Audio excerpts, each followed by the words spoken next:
Well, good morning, everybody, and welcome to a wonderful little dedication here of this park here in the Northwest Ward on this beautiful Saturday in Winston-Salem. We're always glad that we can add green space and recreational facilities, particularly all over the city, but particularly in an tight urban area such as downtown Winston-Salem, and particularly as we continue to add people living in downtown. And over 2,000 or so apartments have been built in the last little bit, and there's about another 800 under construction. So the more opportunities that we have to add space, it makes life a little better there in the green space. We're glad to do that. Councilmember MacIntosh and I were just talking about this park is already being well used, and he's probably going to, I won't steal him his thunder, he's going to talk about the historicalness of this particular site. And so we're glad to have been able to do this, and Councilmember MacIntosh pushed very, very hard for this, and I know he's very proud of it. So with that, I'm going to turn the program over to Councilmember Jeff MacIntosh. Joey, you sure you don't want to come up and do this? Good morning, everybody. Thank you for coming out. This park has been a long time in coming. I want to start out thanking Bill Benton, who couldn't be here today because of a funeral he had to attend. But Bill had spent a considerable amount of time, effort, and money getting ready to develop this for housing. And when the neighborhood came forward and said, we'd really like a park in the neighborhood, can we use this space? Bill very generously stepped aside and allowed us to do that. I want to thank, there's a whole bunch of people to thank, so I'm just going to run through the list very quickly. First, the Neighborhood Association for requesting this and staying on top of it. Staff has done a great job. Recreation and parks, community development, just a really diverse and cohesive effort. So thank you very much. Gosh, who else? Lost my train of thought there. But so I was going to throw this over to John, but he says he doesn't want to talk this morning. But the historic aspect of this park is well documented over there on that sign. But this used to feed water from what was called the reservation over to Old Salem. So it was I think probably one of the first, if not the first, plumbing systems or freshwater supply systems in the country. So George Washington came and thought it was really cool. So anyway, I'm standing in the sun, you're not, so I'm going to keep this really short. Thank you for coming out, and please enjoy this. Several years back, the city got hammered on one of those lists, best of, worst of, and we got hammered for not having enough park space. Since then, this has come online. Quarry Park has come online. Long Branch Park has come online. Happy Hills Park is being completely redone. Haynes Park has a bunch of work done to it. Master plan's been drawn up for Washington Park, Jameson, Hobby. So in the East Ward, Winston Lake has just undergone a huge transformation and more to come. So citizens said that was okay to spend money on that. We'll pay for it, and so this is the fruits of your labor and your input. So thank you, everybody, and we're going to have a little potluck afterwards. If you can stick around, we'd love to have you. But thank you. Sure. Thank you, Jeff, and I wanted to recognize we have a number of our city staff here today. Our city manager, Lee Garrity's here. Our assistant city manager, Ms. Ford. Assistant to the manager, Meredith Martin is here. Ed McNeil, of course, runs our marketing communication. We're glad to do that. So we have other council members who have joined us. I'm going to invite council member, go ladies first perhaps, council member Scippio, and then council member Larson. Good morning. What a beautiful morning to be outside and to open this wonderful park. I am so happy that our city loves all of our residents, and we do a wonderful job of providing you wonderful services just to get outside. We have a fabulous city, and I look forward to coming down and hanging out right here when I'm trying to get away from Jeff and John, who bug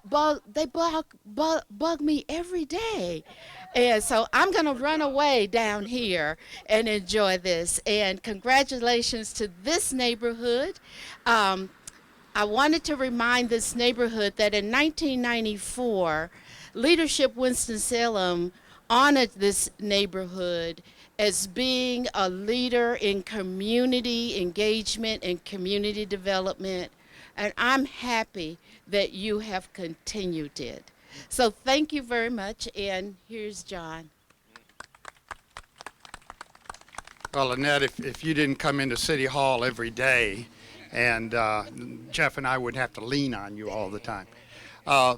Just imagine the American Revolution going on, just tearing the country apart in 1776 and moving on to 1780s.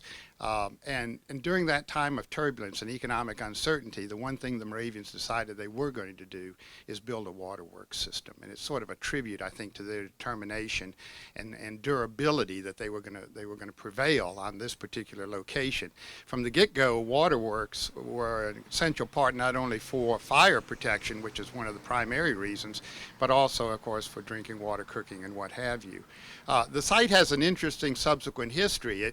As Jeff mentioned, when Winston got established and the land was sort of divided between Winston and Salem, there was one part that was set aside by the Moravians that they did not yield to the town of Winston, and that was this very spot where the waterworks initiated, and they held it and they called it the reservation. And it stood here for well into the late part of the 19th century until early 20th century. It was subdivided and some houses were located right on this spot, 2 houses actually. And they were large buildings, wooden structures, and they stood here. One of them served as an AIDS support house during the early 20th century, and 21st century. And then suddenly one day, a big hole started appearing in the ground.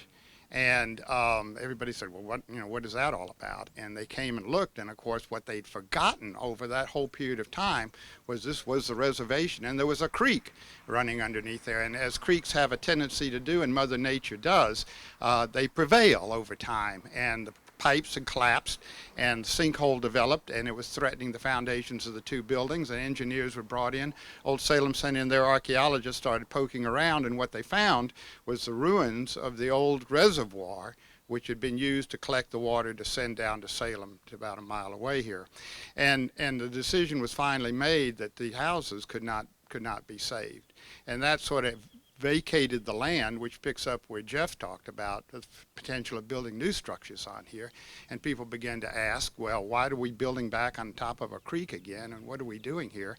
And a bunch of residents got together. I sat in on a couple of those meetings, and they were very persistent and very determined group, and refused to let the council get away with anything. And finally, of course, the land was set aside, and Jeff and others took charge and made the park that we enjoy today. So it's a very deep, rich history, and I really celebrate that.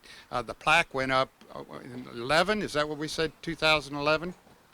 Which, doesn't seem that long ago, at least bringing attention to the history of this site, which tells you something of the richness that Winston-Salem enjoys in its location. So I applaud you, the citizens who have made this happen. I applaud Jeff and the council members, the mayor who has seen us through this whole thing, and thank you for the opportunity. Sure. Right here. right about there are a series of springs that were here, and they feed that creek. And if you go over there, you'll see the valley of where one creek comes out here and another one comes in from the other side. And there's a little space where they join up together and eventually go down and form Town Run, Tanner's Run, those creeks down that way. But yeah, and that's part of the question. When we looked at the park, the question was, can we open up the creek? And the problem was it was so deep, the creek bed, as you see over there, how deep the bed actually is, that it wouldn't have been much of a park actually to do that. And so it was basically put back in a container, but the park, the water system and the overflow still can be seen, which is kind of nice. Cutting the ribbon. 3, 2, 1.